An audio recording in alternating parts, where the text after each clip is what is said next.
তুমি অগ্রগামী হও সেই চিরস্থায়ী জান্নাতের দিকে, যেখানে রয়েছে চিরন্তন সুখ।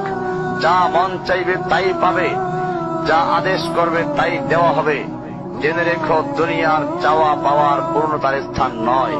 দুনিয়ার চাওয়া পাওয়ার পূর্ণতার স্থান নয়।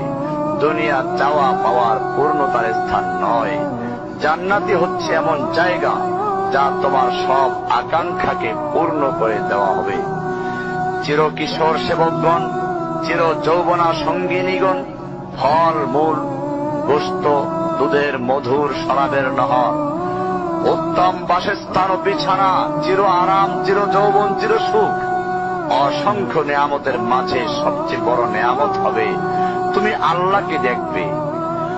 শুধু তোমাকে এটা বলাই যথেষ্ট মনে করছি, সবচেয়ে কম মর্যাদার যে জান্নাত লাভ করবে তা হবে দুনিয়া